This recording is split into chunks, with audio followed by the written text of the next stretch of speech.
The system said I was a crybaby, so it gave me the villain's script. I wiped at my cheeks, looked up at my 6'3" brother, and stammered, "I'm sorry, but you're a jerk, and I have to humiliate you." The system barked in my head, "Keep insulting him, slap him." "St stupid, idiot," I managed to say.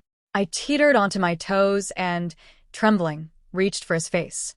My hand landed in a weak, feather-light slap. Kael seemed to find it amusing. In this book's world, the man destined to become the coldest, most ruthless regent in history, Kael, was on his knees in the snow. Father had just learned Kael was not his blood and had thrown him out into the freezing night as punishment. I was Faye, his hated stepsister, assigned to bring him a bowl of scalding chicken soup in his hour of disgrace. Not to drink, of course, but to pour over his legs. "Stop crying," the system roared. "You'll weep away every chance you have." "Sniff, but I'm terrified," I answered internally. My legs shook so badly the bowl rocked. It wasn't entirely my fault. Kael was terrifying. His eyes were hard, his presence commanding, and even kneeling he filled the space like a mountain. He stood 6'3". He was a soldier hardened by battle, the kind of man who could break a neck with one hand. He'd just come from training, still in close leather armor that did nothing to hide the strength beneath. The rise and fall of his chest was more daunting than anything else. I fought to control my tears, though blisters were already forming on my palms from holding the hot bowl. I stepped closer, whispering, "Brother, I'm so sorry." I let my hands relax, the bowl tipping, but Kael heard the apology and turned in time. With 2 fingers he flicked the bowl aside. Only a few hot drops splashed on his thigh. He frowned, preparing to scold me, and then fresh tears spilled down my face. The system yelled again, furious. "Are you stupid? Why apologize? Are you brain dead?" "I'm sorry, I've never done this before," I tried to explain. "Do you want to finish this mission and leave this world or not? If you keep being cowardly, I'll leave you here to be tortured by Kael once he goes evil," it threatened. "I'm sorry. I'm so sorry." My apologies dissolved into loud sobs. Kael's anger softened into irritation. "Were you holding that a long time?" he asked, glancing at the blisters on my hands. I nodded. "Don't play the saint now," he said flat. "It's distracting, it's ugly, and you've stained my clothes." My chest froze. In the original tale, Faye scalded Kael's legs so badly that, combined with the long kneeling, he became permanently crippled. He was later healed by the heroine, who nursed him back to health. Kael never forgave Faye. When he rose to regency, he punished her with a daily branding, letting the wounds heal, then tearing them open to brand her again. Cruelty and a long memory were his marks, a loud mouth and a painful fate were mine. The system screeched in disbelief. "Why does he think you brought soup for him to drink? Is he insane? Why is he seeing good in you?" "Because I'm timid and soft-hearted," I thought, not daring to tell the system. "Fix this now," it ordered. "Kick him, stomp his leg, try to break it." I scrambled to obey, lifting my right foot. Kael, who had been looking away with a cold, dismissive air, suddenly stiffened and lowered his head. A delicate embroidered slipper pressed against his lower abdomen, moving back and forth, its pressure slight, not painful, the single pearl on its toe quivering. My voice came out small and nasal as I sniffled. "Brother, are you angry now?" "Host, you call that a kick?" I could breathe harder than that. The system bellowed. I swallowed the tears, determined not to break down in front of Kael again. The system's scolding rattled me, and I started to pull my foot back, but another harsh order forced me to press it against him once more. "But I think he is angry. His ears are bright red," I protested in a small voice. His ears really were flushed, almost translucent with color, as if all the blood had rushed there. He stared at my slipper, then shot me a freezing look. "Faye, do you even know what you're doing?" he asked, and the question frightened me. Ignoring the system's threats, I dissolved into sobs. "I'm sorry," I whimpered, trying to yank my foot away. In an instant, Kael's hand snatched my ankle. His palm was hot, his long fingers closed around me with effortless strength. Startled, I lost my balance and tumbled into the snow at his feet. The tears I'd been holding in burst free. Only then did he let me go. He pushed his chin up and looked down at my collapsed, pitiful self with a chill of indifference. "If you ever come near me again, it won't just be a tumble." I nodded, shaking, and scrambled away. A few paces later I stopped and turned to bow deeply, repeating, I'm sorry." Then I hurried forward to brush the mud from his clothes, but my hand brushed something hard and raised beneath the fabric. A dagger, hidden at his side. For the first time I saw a flash of alarm cross Kael's face. He grabbed my wrist, hauled me to my feet, so we were level, and hissed, "Don't get any ideas. It's just that it's been a long time, it's easy to." He cut himself off with a breath, then spat, "Get away from me." His voice had the weight of a veteran, and it made my legs go rubbery. I stumbled backward through the snow. Back in my room, I finally let out a shaky laugh and asked the system, "That counts as success, right, Mr. System?" I ticked off the points with my fingers. I spilled soup, I kicked him, and he got mad and shouted. The system went quiet for a beat, then said, in a voice all sharp and annoyed, "Your next task is to imprison Kael after the family casts him out. You will whip him, you will humiliate him every day." How do I humiliate him?" I asked. "Improvise," it said, then changed its mind. "No, forget that. When the time comes, follow my orders exactly. Not a word more, not a move more. Understand?" I nodded. The system was still lecturing. "Faye, do you understand what exactly means? If I tell you to breathe hard, don't breathe softly. If I tell you not to cry, swallow those tears back right now." I clenched my hands. "I'll try harder next time. I'm sorry, Mr. System. I messed up for you." That seemed to placate it. "One more thing," the system added, its tone sliding into a cruel, casual mockery. "Remember this line exactly. You must get it right." It delivered the line with a cold flick. "Brother, for the rest of your life, you are fit for only one thing, to be my dog." When Kael was finally expelled, his back bore the marks of being beaten with rods, his thin linen doing nothing against the cold. He left with only his service sword and a scented sachet from our mother. He looked solitary, but he held himself stiffly. Even defeated, there was no slump to his spine. I thought he might not care about the house any longer, but at the gate he turned and called to a servant. "Where is Faye?" The servant's face hardened. "Kael, you are no longer part of this family. Why should we tell you where Miss Faye is?" Something flickered in Kael's eyes, then settled into a cold sneer. "Good. I'm glad that pest won't be in my way. From now on, this family and I are done." I was hiding in an alley nearby, and the words made me flinch. How did he know I planned to interfere? "Stop trembling, he's coming, grab the club and go. Hit him over the head and haul him to the carriage," the system barked. I bolted from hiding and didn't bother with niceties. I raised the heavy wooden club and brought it down. Thwack. Kael slumped without a sound. I breathed, "I'm sorry, brother," then quickly checked the ground had been swept and a small mat was laid out. It would be rude to let him face plant into mud. I hooked my arms under him and dragged him toward the carriage. He was thinner than I'd expected, his cheekbones sharp, his eyes slightly hollowed. He was barely 20 and had endured betrayal, punishment, exile, yet he had not cried. I felt a weird admiration, a wish that in another life I might have been his friend. He was so large I worried his head would hit the carriage door, so I cupped it against my chest to steady him. Kael was unconscious. The system didn't care for small mercies. Once inside, I noticed his fever, his face flushed deep red. "Why do you care?" "He won't die," the system grunted. "You could stab him and he'd survive. He's the male lead." I set my jaw and took charge. I fastened an iron collar around his neck, clamped shackles on wrists and ankles, tied him to a chair with heavy rope, even removed his shirt. Everything was in place. Now all that remained was to wait for him to wake. Then the humiliation would begin. When he wakes, you're going to throw a bucket of cold water on him. Then you whip him, hard, until he's furious, struggling, but still trapped. Got it? I nodded quickly. And when he reaches that point of pure humiliation, you look at him without pity, cold and sharp, and tell him to be your dog. Understood? I nodded again, faster this time. I'd been practicing that line for days.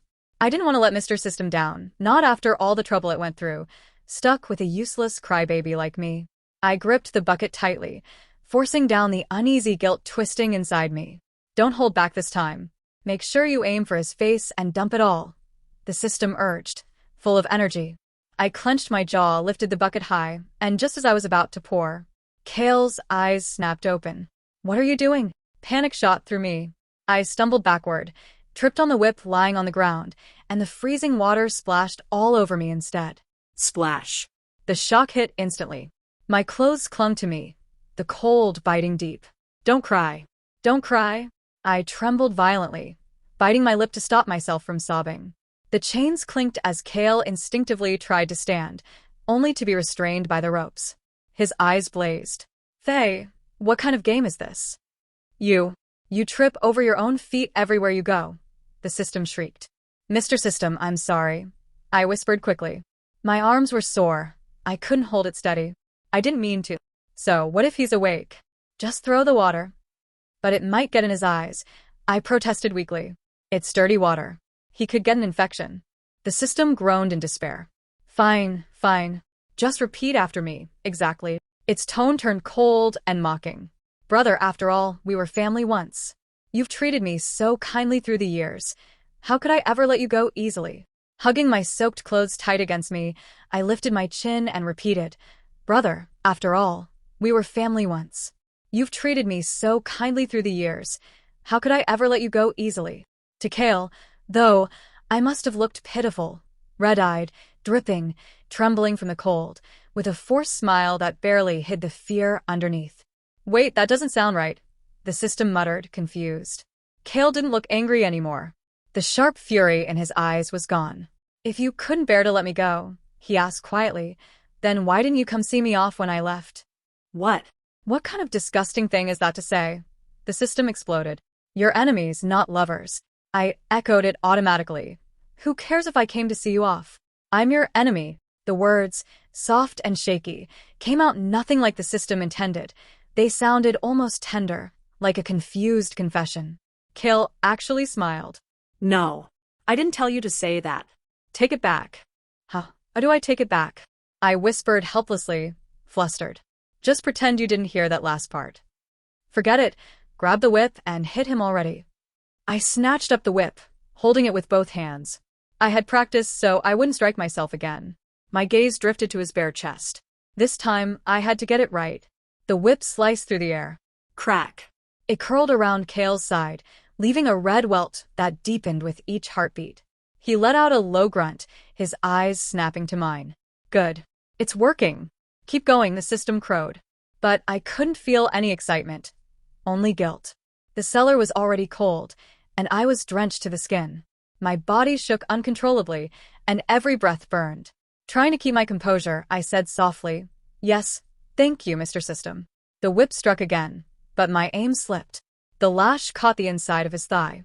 Kael's brows drew together, a dark, unreadable fire flickering in his gaze. Careful, he muttered. Mr. System, I whispered. Does this count as in being angry? What's wrong with you? Your voice sounds weird. I'm fine, I insisted weakly. Just a little tired. I can finish. My vision blurred, the room spinning around me. I forced myself upright, and through the dizziness, I delivered the line I'd practiced endlessly. Brother, for the rest of your life, you are fit for only one thing, to be my dog. I couldn't tell if he answered. My body swayed, heavy and numb. I took a few uneven steps forward and collapsed against him. Where does he keep that dagger? I couldn't see it before, but I can feel it now. That was my last thought before darkness swallowed everything. When I came to, fever had baked my lips dry and left my eyes parched. A stranger lay on the bed beside me. He turned, revealing a face so classically handsome it might have been sculpted. He looked at me blankly, then the first thing he said sent me into fresh sobs. You don't remember me, host, do you? I started crying all over again. The system, awkward and officious, dabbed at my tears and ordered me to stop. I'm giving you 1 month of sick leave, but you'd better recover properly. It's fine, Mr. System, I said, trying to sound brave. I can manage. The system sighed, then dropped the news. He slipped his bonds after you fainted. I had to materialize and save you. Otherwise, he would have strangled you. But because I intervened, he escaped. Guilt welled up in me. I'm sorry, I ruined it again. Maybe I really am useless. The system hurried to backtrack, embarrassed. No, I shouldn't have said that. Don't take it personally. Does that mean I did well this time? I asked, hopeful. I guess, it muttered. Lying there on that soft bed, I smiled and told myself we would both work hard to get home soon. Back in my real life, things had been rough. I'd been bullied for 6 years. By the time my parents noticed, my timid, fearful personality was already set. They quit stressful jobs, and out of guilt, they smothered me with kindness. That's why I hated doing harm. I knew how a single cruel act could scar someone forever. The system's voice turned sharp, reminding me of the stakes. Remember, in your original timeline, your body has terminal cancer. You don't have long. But my parents are there. I answered immediately. The system's tone softened, but only a little. It explained the plot. Kael escapes, the heroine nurses him back to health in a month, and he later returns to the capital with allies. He will learn who his real father is, Duke Arden, and keep it secret to sharpen his revenge. Meanwhile, I will mistakenly believe he remains helpless and grow bolder in my taunts. I committed every detail to memory. Then the system revealed its disguise here. I'll be your distant cousin, Aiden. Kael could appear at any time, so take me with you everywhere. Understood? Yes, brother Aiden, I answered meekly. A month later, Aiden had become part of my social image. Everyone knew that the scheming Faye now had a devoted, dazzling cousin who never left her side. The jealous looks from other women felt like small fires. Privately, however, Aiden fussed over me. That woman outright called you lowborn. Why didn't you throw hot tea in her face and kick her? He scolded, pinching my cheek. I kept my head down. I argued back. I said I wasn't lowborn. Aiden huffed. Fine, we'll let her off. This party's trash, anyway. Kael probably isn't even here. Come on, we'll give her a slap or two and go. We re-entered the banquet hall, me trailing obediently behind him, when a cold, hostile presence at my back made me freeze. In a dim corner, Kael sat, staring into his wine cup. He'd changed. The broken young man who left home was gone. Now he was seated like a ruler flanked by attendants. He wore a black and silver cloak, a dark jade circlet holding his hair, and he carried himself with composed nobility. Brother Aiden, I hissed. Aiden spun and pulled me behind a potted plant. Did he see you? He whispered urgently. I don't think so. He breathed out in relief. Good. We need a plan. A sly, dangerous grin spread across his face. I've got an idea. As his grin grew, dread crept up my spine. Aiden leaned in and began whispering a meticulous, cruel plan into my ear. Brother Kael, you have been staring at that cup a long time, Marcus remarked. Kael blinked, came back to the present, and gave a small shake of his head. Is that Dr. Liana and General Marcus? What an honor, someone said, spotting Kael's companions and hurrying over with a toast. Their eyes then landed on Kael himself, taking in his unfamiliar, striking face. And who might this gentleman be? Isn't that the bastard from the Callan family, Kael? A low voice drawled. Aiden, cup in hand, deliberately strolled past Kael's table, feigning surprise and interrupting the chatter. Marcus and Liana went instantly icy, Marcus snapping. Watch your mouth, sir.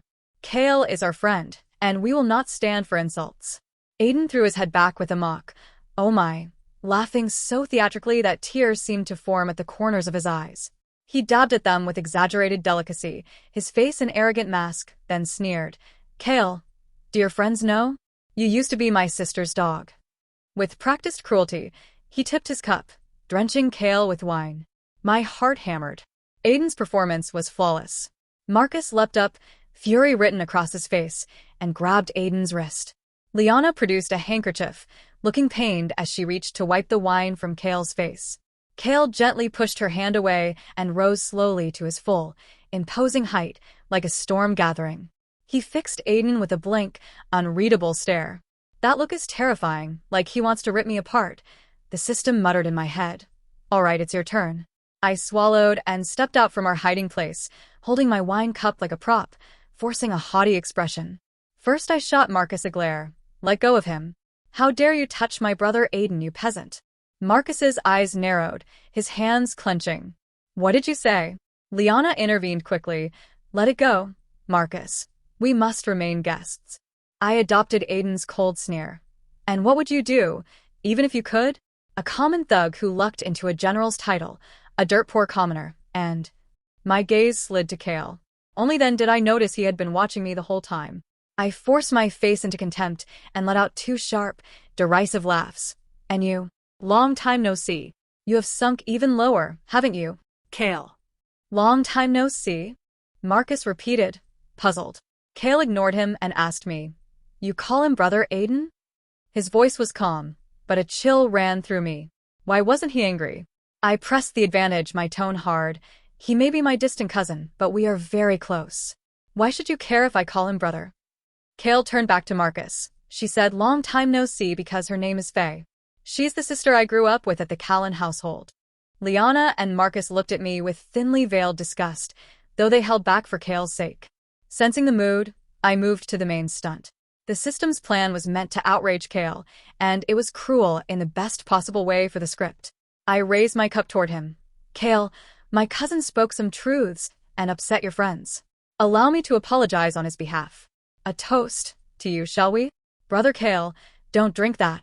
Liana and Marcus cried together. Kael glanced at the cup, then noticed a faint smear of lipstick on the rim. This cup, someone has drunk from it? Damn it, did he see it? The system panicked in my head. I'm sorry, I missed the detail. I blurted inwardly. It's not your fault. I forgot to tell you to wipe it off. Besides, how are his eyes so sharp? The system fretted. With no time to spare, I slyly extended a fingertip from my sleeve, wiped away the mark, and lied, my face flushing. I did not. To preempt trouble, I added a threat. Kael, are you refusing my apology? Don't forget, you are a commoner now, and I am the daughter of a noble house. Before I could finish, Kael took the cup and drained it in one long swallow. Haha, he actually drank your spit. What an idiot. The system howled with laughter. I was thrilled too. We did it. That went perfectly. Brother Kael. Liana and Marcus shouted, alarmed. I revealed the truth, laughing cruelly. You really fell for it, Kael. I spit in that wine. Aiden stepped up beside me, pointing mockingly. Pathetic. Did you really think my sister would ever apologize to you? Kael stood there silently, holding the empty cup. A faint color rose along his neck, and for a heartbeat I thought we had broken him. But instead, he laughed. So you're still bullying me, little sister, he said softly, his fingers brushing the cup's rim. I remembered clearly how much he hated filth, yet when his eyes met mine, there was no disgust, no shame, only quiet composure. As expected of the story's male lead, his calm was absolute. Days passed, and Aiden and I found new ways to torment Kael. 3 more days, the system told me. Then the Emperor dies, the child Emperor takes the throne, and Kael's real identity as the Duke's son will be exposed. With the late Emperor's blessing, he'll become Prince Regent. He climbs fast, I murmured. Of course. He's the protagonist. The system sighed. Once he became Regent, my cruelty would come back to haunt me. But first, there was one last act to complete. When Kael had left the Callan estate, he'd owned only 2 things, his sword and a small scented sachet left by his mother. I knew, as his tormentor, how deeply he treasured it. According to the story, I was supposed to hire a gang of thugs to beat him and burn the sachet before his eyes. That moment was what sealed Faye's fate in the original plot. Kael would later confront her, coldly offering mercy only if she could return the sachet unharmed. Since it was gone, she would die in despair. The system gave me new orders. You can't actually destroy it. Just hide it. When Kael demands it, show it to him, and you'll survive. Once that happens, your mission's done. I'll extract you from this world. I hesitated. Won't changing the story cause problems? No, it's fine. Trust me, the system said quickly. In the real plot, Kael breaks every bone in your body. It's a slow, excruciating death. You've played your part well. Skipping one detail won't matter. Seeing my uncertainty, he added softly, worst case, I'll write a report to HQ. You'll be long gone to another world by then. A new world. I repeated in confusion. Aren't I supposed to go back to mine? The system abruptly changed the topic. Focus, Faye. This is your last mission. If you fail, you'll be stuck here forever. Aiden opened his eyes as we crouched behind an alley wall. Kael's carriage rolled closer until it stopped suddenly. My lord, the wheels are jammed with gravel. We can't move. It's fine. We're near enough. I'll walk. Kael stepped down and started past our hiding place. Aiden whistled sharply, and the hired thugs rushed out, surrounding Kael with drawn blades. Even with his skill, he couldn't fight so many. They forced him down, his face scraping against the gravel. I flinched as Aiden stepped from the shadows. Kael's glare found him instantly, then shifted to me. I let out a cruel laugh. We meet again, Kael. I knelt and reached for his waist. His body went rigid, but before he could resist, I pulled the sachet free and held it high in triumph. Kael lifted his head, his voice steady but dark. I remember everything you've done. Just wait a few more days. This isn't necessary. Wait? For what? My execution. I gripped the sachet tightly as Aiden brought forward a small brazier of glowing coals. Kael's pupils shrank, horror flickering across his face. Sister, don't. That was my mother's. Of course, I wasn't going to burn it. I remembered the way bullies had torn apart my childhood mementos, mocking me for having parents who cared. The pain of that had stayed with me. My fingers trembled. Tears welled up unbidden. Before the first could fall, Aiden pulled my head to his chest. Useless girl, he hissed, but his hand gently patted my hair. Then he snatched the sachet and tossed it into the brazier. No! Kael's roar shook the air. He broke free, grabbed a sword, and in a blur of motion cut through the thugs like a storm. He seized the brazier with bare hands, sifting through the burning coals until only ashes remained. Meanwhile, Aiden secretly pressed the real sachet into my palm. Mission complete. Let's go home and celebrate. Oof, the system started to say before stumbling. His grip on me slipped and I fell. I looked up just in time to see Kael lunging for him in pure fury. Damn it, the system cursed. I can't hurt humans, I can only dodge. Aiden's voice turned sharp. Wait, don't run. If Kael kills you, it'll count as him losing control, not our failure. Once you die, I can pull you out. Come here and take a hit for me. Quick. He accidentally shouted aloud. Come here. Without thinking, I ran toward him, spreading my arms, eyes shut tight, tears streaming. I waited for the sword's impact, but instead, an arm wrapped around my waist, lifting me off the ground. What? No, the system shouted in disbelief. I opened my eyes to see Kael's face, his dark eyes burning with fury and sorrow. You obey him so completely, you'd even die for him? No, I began, but my words cut off as Kael vaulted upward, carrying me across the rooftops. Wind roared in my ears. I clutched his robes in panic. Don't panic. I'm coming. That lunatic will torture you, I swear. If he demands it, give him the sachet right away. We'll fix the plot later, okay? The system's voice trembled. Kael landed in his mansion and tossed me onto a velvet divan. His expression was cold as winter. I wiped my tears and tried to sound proud. Don't think I'm afraid of you. He arched a brow and stepped closer until my slippers brushed his robes. I shrank back, but he grabbed my shoulders, then gently cupped my chin and wiped away a tear with his thumb. What did he do to you to make you like this? He asked softly, but there was steel beneath the calm. Huh? ? When the system realized who he meant, it exploded. What's that supposed to mean? Slander. He didn't do anything, I said quickly. Kael's face darkened. You fool, he murmured, tapping my forehead. He told you to block a sword for him, made you do his dirty work, and you still defend him?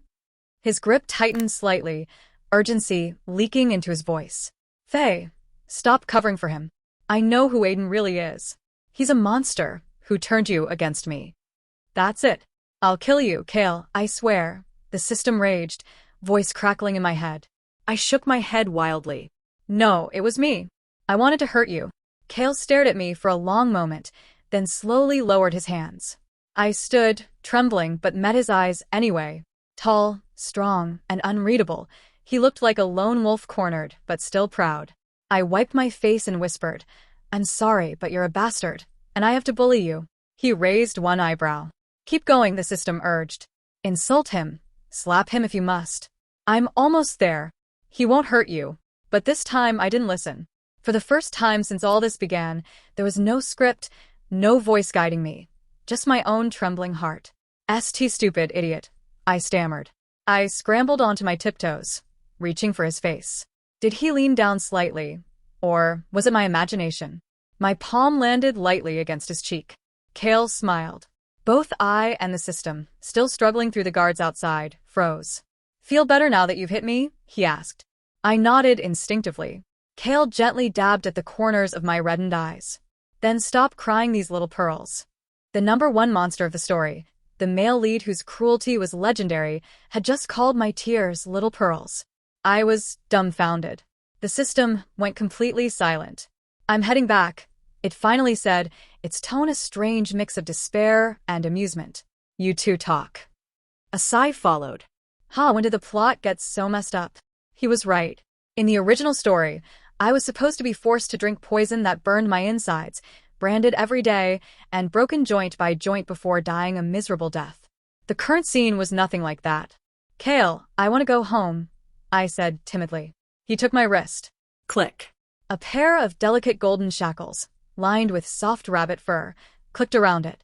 Kael shook his head slowly. "What did you call me?" Kael. "And what are you supposed to call me?" "Brother," I mumbled, defeated. "That's better." He smiled again. For a bloodthirsty tyrant, he smiled far too much.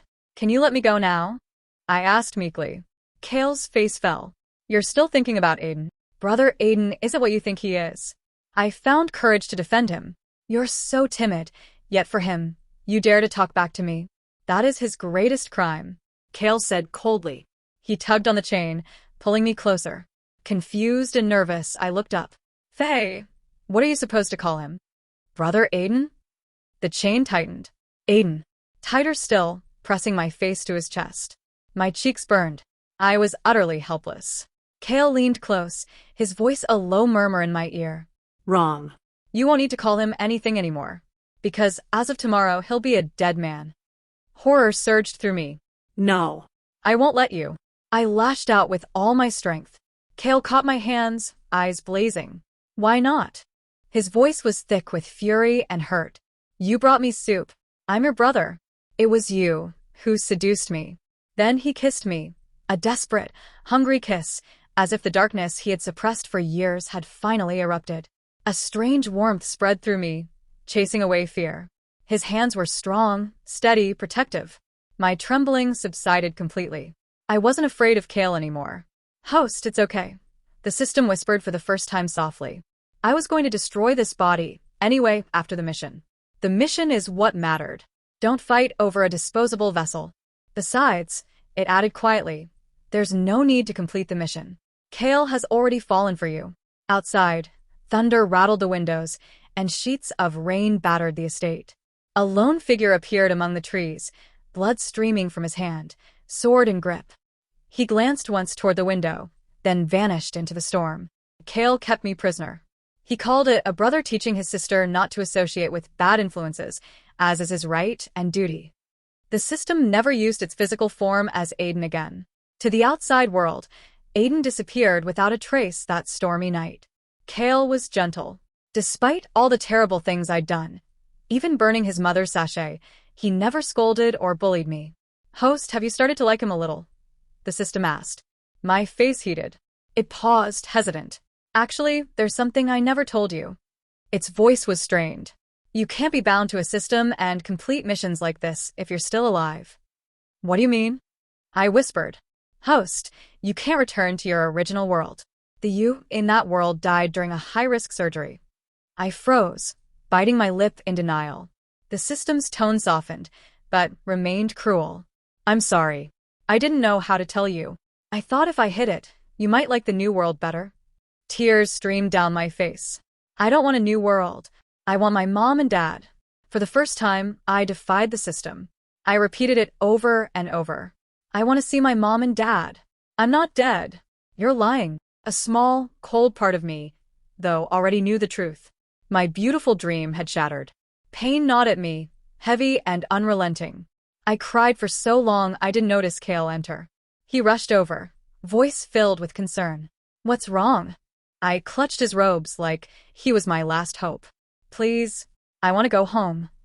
Kael's voice softened. He clumsily wiped my tears. Okay, Faye. I won't kill them. Once I've handled the coronation, we'll go home and see your father." I shook my head, sobbing. "Not him. Not him." Kael tensed, understanding immediately. He patiently wiped my tears, though a trace of irritation crept into his voice. "Fine. I'll let you go if you can return my mother's sachet to me, exactly as it was." I lowered my head. The weight of despair crushed me. I reached into my robes, retrieved the hidden sachet, and placed it in his hand. "I'm sorry." Then I pushed him away and stumbled into the wall, oblivious to the mechanical voice that followed. Ding. Analysis complete. The universally despised script has reached its successful conclusion. I'd always been a people pleaser. As a child, my parents were often away on business. I missed them terribly, but never dared ask them to return. When I grew older, classmates bullied me. I assumed it was because I cried too much. Then the system appeared, and I entered a world I'd never known. On the very first day, I cried because I missed my mom and dad. The system called me a crybaby and a coward. Other transmigrators were brave enough to challenge the heroine for the male lead. I had nothing, only the villain script. I sobbed at the strange, unfamiliar words. Why would anyone steal the heroine's man? Haven't you read a novel? The system explained impatiently. Most protagonists have a golden finger. They can't die. You people, it continued, are all souls with lingering attachments sent by headquarters to different worlds to play roles. Perform well, complete your mission, and you'll get to go to a new world where you can be happy and immortal. Why? I asked. Because the new world needs cooperative souls as supporting characters, it explained. Some souls, however, want to be a big fish in a small pond. They stay in their story worlds. And how do you survive? By becoming the protagonist. By seizing immortality. I was confused. If I finish my mission, can I see my mom and dad? Yes, fine. The system snapped. You have no ambition. You deserve the villain script. Hearing it say yes, I was too happy to speak. The villain script was fine. As long as I could go home, I would do anything. Anything. Even die. I opened my eyes. Kael was holding me tightly. A strange, desperate howl filled the room, a sound of pure, blood-soaked agony. His tears fell, one by one, wetting my cheeks. It was the first time I'd ever met someone who cried more than I did. The first time anyone other than my parents had ever cried for me. I heard the system's voice. You're back. You're Kael's heroine now. You can't die. It lowered its tone. And it's not like dying would have let you see your parents anyway. I'm sorry. It's okay. You had your reasons, I said softly. The system took a shaky breath and cleared its throat. However, since you've technically completed the villain script, I can apply to headquarters to let you visit your original world as a soul. But you won't be able to go to the new world. Thank you, I said sincerely. A flash of white light. I saw my parents. They were older now, white streaks in their hair, standing quietly in front of my tombstone. My dad had his arm around my mom, his eyes red. I walked forward and reached for my mother's hand. She turned, as if sensing me, and smiled. My heart leaped, but then I realized she was smiling at a small child running toward them. Sweetheart, slow down, you'll fall, she said. I watched them hug, then hold hands as they walked to their car. It was good. I was glad they hadn't been trapped in grief too long.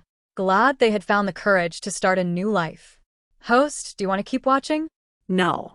Thank you, Mr. System. Actually, maybe I can negotiate with headquarters.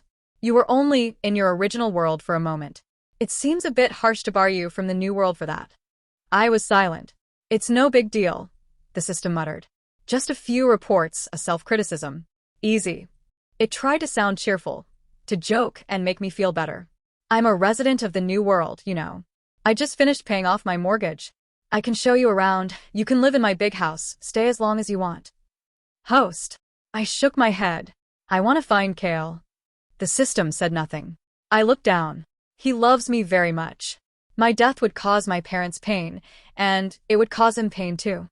I don't want anyone to be in pain because of me anymore.